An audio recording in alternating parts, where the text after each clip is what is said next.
mereka Senloko ini bisa bikin satu musik di luar gereja yang ternyata sangat-sangat bertolak belakang gitu. Nah itu ada penolakan nggak, ada against nggak, ada avoid. Nah apa yang terjadi dengan ya album pertama boom, euforia, head on, album kedua, album ketiga kayak apa? pengen eskalasinya seperti apa? Gitu. Bukan suasananya pengen apa, kayak apa gitu di dunia band metal gitu di luar sana gitu. Seperti apa?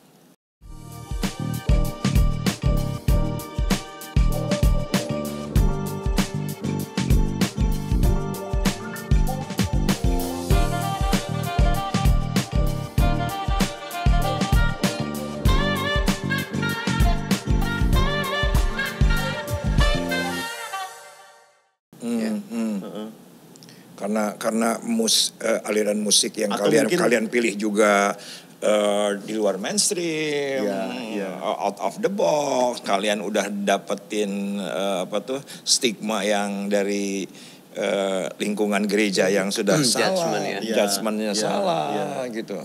Merasa nggak ada yang membimbing, tapi sebetulnya di satu sisi kita sangat perlu pertolongan, butuh bimbingan gitu loh. Tapi nobody helps us, gitu karena ya kita udah keburu dijudge. Gitu. Itulah. Jadi ya itu sih yang bikin kita drowning. Terus.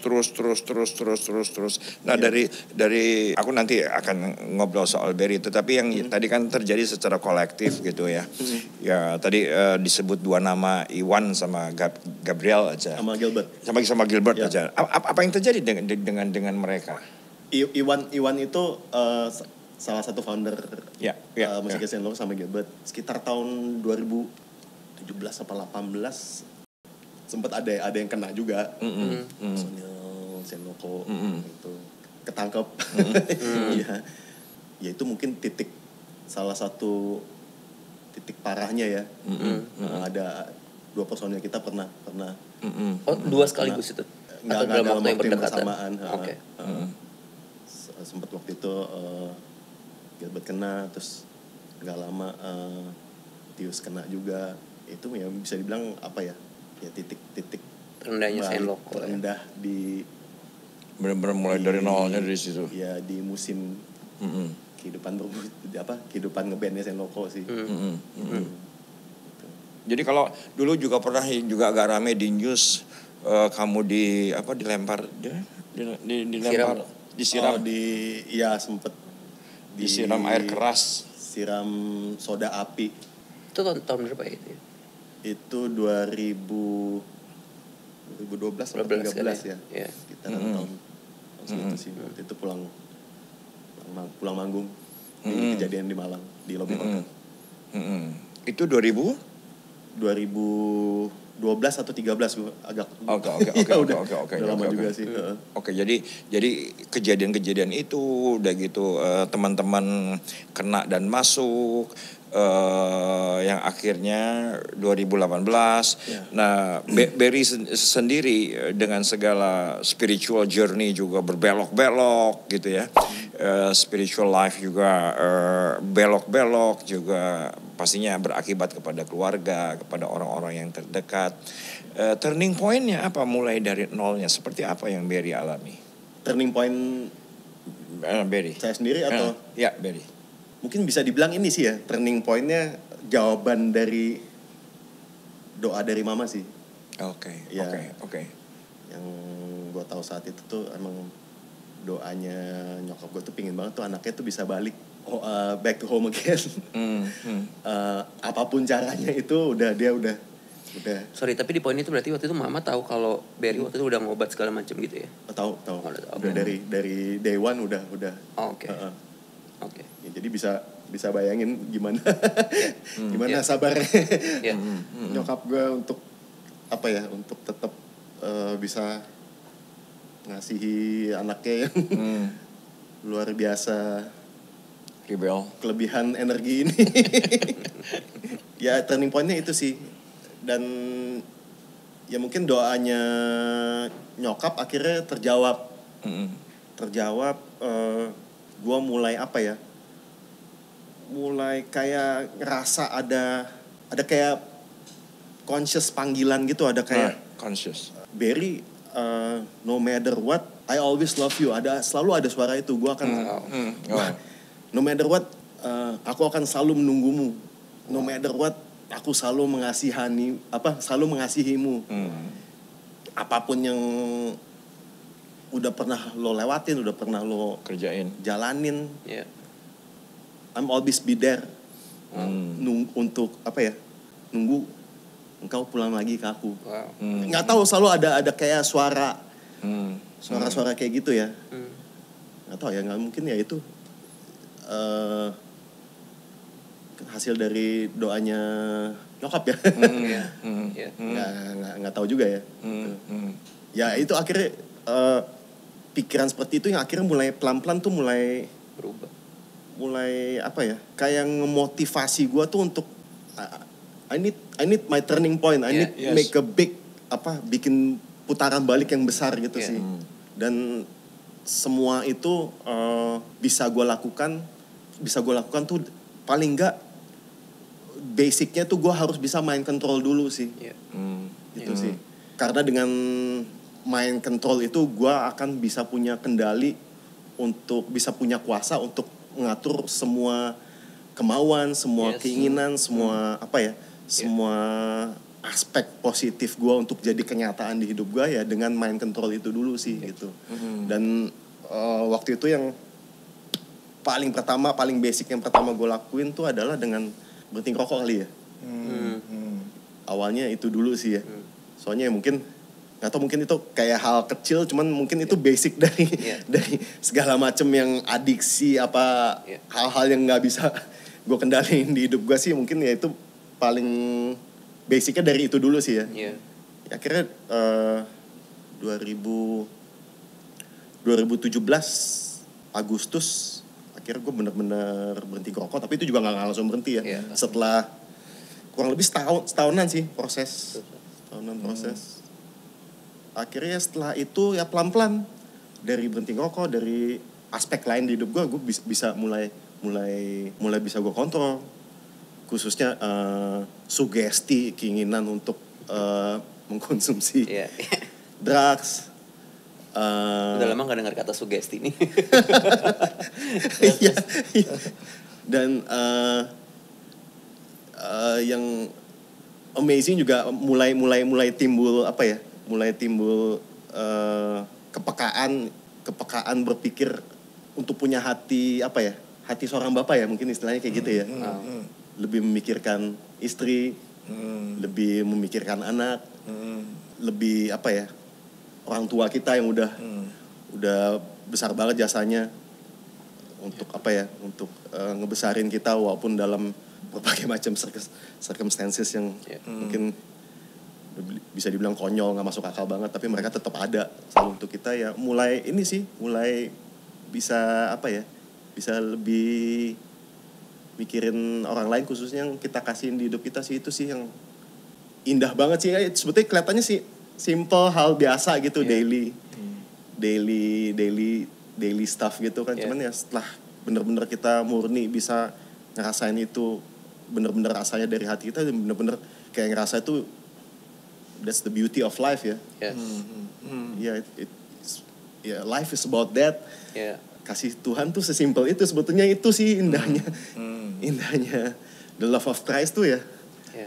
All the small simple thing in this life itu yang selama ini sebetulnya kita nggak sadari sebetulnya ada di depan mata kita sih, cuman nggak unconscious itu tadi. Ya itu sih. Dan sampai ya hal itu sih yang bikin nge-trigger gue untuk tetap berproses untuk untuk tetap jadi lebih baik lagi ya. Nggak bisa ya, gue maksudnya gue bukan orang yang sempurna, gue masih kedepannya gue masih terus mencoba untuk belajar menjadi menjadi lebih baik lagi, menjadi siswa yang bisa ngejalanin student of life, yang bisa ngejalanin hidup lebih baik lagi. Mudah-mudahan banyak banyak visi, banyak pintu yang dibukain lagi buat gue untuk ngeliat keindahan itu ya lebih nyata lagi sih di hidup gue. Karena teman-teman mulai dari nol juga Immanuel. Yeah. Tadi album The Best Album AMI 2023 menarik nama albumnya Home. Dan akhirnya Berry juga is finally home. Dan bukan hanya Berry sebetulnya ya si grup kolektif ini. Nah kalau satu band akhirnya berpulang kembali. Wow. Nah itu kan keren banget gitu. Ya ke rumah yang benar-benar tempat kita ngerasa bahagia di situ, tempat kita ngerasa damai, tempat kita ngerasa sejahtera. Jadi home itu bukan cuma sekedar bangunan ya. Ya, tapi sebuah sebuah kedamaian yang hidup ya. Hidup di hati kita eternally. Ya bisa dibilang bahwa album pertama juga pasti nama albumnya punya nilai, album kedua punya nilai, album ketiga punya nilai. Tapi buktinya nggak dapet AMI. Akhirnya album yang jadi setelah Home malah dapat AMI Award. Nah, kalau boleh tahu perjalanan teman-teman gimana untuk sampai ke Home tadi, Iwan, Ius, Gilbert, seperti apa? Kalian kan bersahabat lah 20 tahun, lebih dari 20 tahun malah. Ya, 20 tahun kita udah lewatin semua sama-sama. Dan di Saint Loco itu bukan udah bukan cuman belajar menerima yang udah setelah kita lewatin sekian lama, kita udah bukan cuma belajar menerima kelebihan kita juga, tapi kita juga belajar menerima kekurangan masing-masing. Dan kita udah ngelewatin semua sama-sama, udah mulai dari gontok-gontokan, udah ya namanya hubungan persaudaraan gimana sih, udah kayak adik kakak kan segala macam, kita udah ini. Dan akhirnya kita sampai ke satu titik, akhirnya kita sama-sama nyadar sih. Gak bisa kayak gini terus. Kita nyadar kita punya journey yang dari awal band ini tercipta, ya sebetulnya journey kita adalah menuju ke situ kan. Ya terlepas dari dinamika yang kita lewatin selama ini gitu kan. Ya akhirnya titik baliknya ya pas sebelum mulai workshop di album yang terakhir di Home itu. Gitu, di situ udah akhirnya kita udah mulai masing-masing udah dapat kesadaran positif juga kan. Dan ya faktor umur juga ya kan, semua udah berkeluarga juga. Dan akhirnya juga semuanya merindukan ini sih, rumah tadi, merindukan rumah dan merindukan kasih Tuhan yang akhir-akhir ini yang sebelumnya hilang agak kita lupakan gitu. Tapi ternyata masih selalu ada di sana, dan akhirnya ya nunggu kita di home yang itu. Kita simbolisasi home itu ada singkatannya itu Hymn of Majestic Entities. Wow. Hymn of Majestic Entities. Jadi ya tetap ada vibe rohaninya ya. Majestic Entities. Hymn ya, karena di setiap lagu di album Home itu juga kan masing-masing adalah hymn. Yaitu ya ceritain ini juga sih, ceritain kebesaran dia. Ceritain perjalanan kita di journey menuju Home itu sendiri. Wow. Nah itu tadi disebutkan soal workshop. Jadi kalau albumnya sendiri keluar 2023. 2023.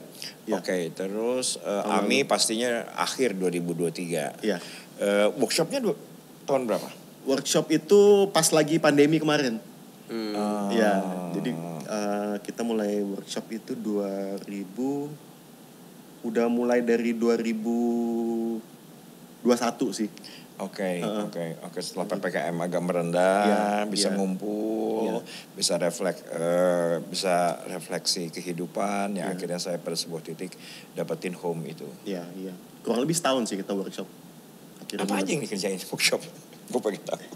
Workshop ya ini kita apa jamming kali ya, apa ya, nyambungin chord musik ya macam-macam, mulai nge-jamming terus mulai kreasi dan kita nginvent sound baru kan, apalagi Saint Loco musiknya tuh identik dengan perkembangan progresif perkembangan sound. Kita ngikutin tren zaman yang ada kan gitu kan. Terus ada personil baru juga yang gabung. Kita baru nambah gitaris baru. Jadi sekarang Senloko bertujuh.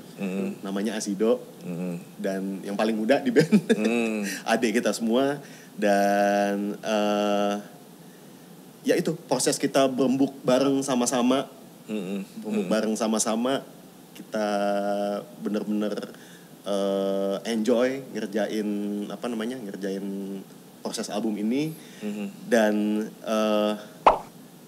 yang luar biasa, kita ngerjain album ini bener-bener dalam kondisi yang sehat. Ya, keren. Bersih, nggak ada substance apa yang yang dopingan kita untuk kreativitas. Dan justru dengan situasi gitu malah memenangkan award. Iya. Dan kita jadi mulai banyak berkumpul bersama-sama juga, komsel sama-sama sebagai satu band. Dan rasa bahagia sih ngejalaninnya, kerjainnya. Dan itu yang balik lagi, that's the beauty of it, that's the beauty of life. Dan ya itu adalah salah satu rangkaian the beauty of life yang kita jalanin ke depan. Keren sih untuk band Metal, berumur 20 tahun, 21 tahun, 2 dekade lebih masih berkreasi sampai sekarang. Dan ibaratnya award ini adalah sebagai klimaksnya gitu ya, atau happy endingnya gitu kan dari kisah yang kita nggak berharap happy ending, maksudnya ini happy mungkin masih kedepannya lagi nanti banyak piala-piala berikutnya lagi. Cuman seenggaknya dari 21 tahun akhirnya ada posisi ini sih, keren banget sih. Dikasih bonus sama Tuhan. Iya. Nih gue kasih bonus nih. Keren. Nah, dan sekarang teman-teman kembali ke gereja, kembali ke pelayanan setelah pandemi jadi endemi atau seperti apa? Mulai dari tahun lalu, setelah kita udah mulai jalanin off air lagi. Oke. Ya, udah mulai sibuk ya. Pelan-pelan balik ke jalur manggung lagi. Tahun ini ya kita rencana ngeluarin single baru juga, yang ketiga, judulnya Believer. Wow. Gitu. Dan kedepannya juga ada rencana untuk menjalanin beberapa rangkaian tour lagi untuk off air. Dan mengenai industri rekaman, berlaku nggak yang namanya siklus? Berlaku sih. Siklus memang berputar, tren musik berputar. Yang dulu bahwa serba digital, apakah mungkin siklusnya kembali ke fisik, ke kaset? Nah.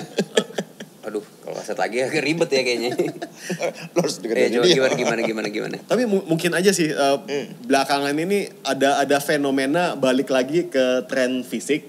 Ada beberapa komunitas atau skena sekarang tuh yang banyak anak-anak sekarang yang memang akhirnya berminat lagi untuk kolektor, untuk mengkoleksi kayak kaset, terus kayak CD, ada vinyl juga, piringan hitam, ya, terus ada merchandising sekarang lagi hype lagi. Merchandising itu kayak baju band, t-shirt band segala macam aparelnya, dan lagi jadi trending lagi jadi seksi lagi sekarang. Tapi juga tantangannya juga lain kali. Kalau sama Iman yang tahu lagu Kedamaian sekian puluh tahun yang lalu, kalian harus menciptakan segmen yang baru kali ya? Ya makanya itu dia. Udah lagi bukan baby boomers, sekarang udah ke millennials, sekarang udah si millennials, udah Gen Z, udah masuk ini, terus udah mulai mau masuk ke generasi alpha ya. Yang menarik dari Senloko adalah si Senloko itu adalah band yang sound musiknya Senloko itu update, ngikutin ini sih, ngikutin tren zaman. Jadi ya seiring berkembangnya waktu ya kita berusaha untuk terus memodifikasi untuk update sound kita supaya tetap relevan sama kuping anak-anak sekarang ya, khususnya. Makanya juga yang nonton ini jangan lupa dengerin albumnya Yang keempat. Albumnya dan sekarang juga kita lagi bikin konten namanya Reimagine. Jadi itu adalah konten di YouTube yang konsepnya adalah kita remake hits Senloko yang lama dari album 1, 2, 3 dengan nuansa aransemen yang baru. Dan kita ngajak featuring vokalis dari beberapa band teman-teman kita juga untuk ikut terlibat. Tapi yang muda-muda. Yang ya kebanyakan yang kekinian lah. Milenial akhir ke atas. Iya. Menarik dan rencana ke depan seperti apa Senloko dan juga Berry? Rencana ke depan mudah-mudahan kita tetap stay on track seperti ini. Amin. Tetap dibukakan kesadaran baru yang bisa semakin bawa dampak positif di hidup kita, di hidup keluarga kita, di kehidupan orang-orang di sekitar kita, khususnya yang mengasihi kita.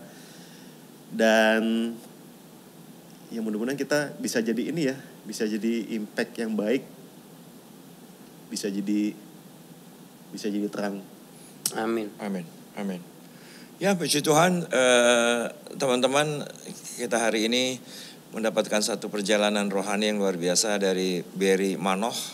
Dan baru saya buka bahwa Berry ini saudara saya.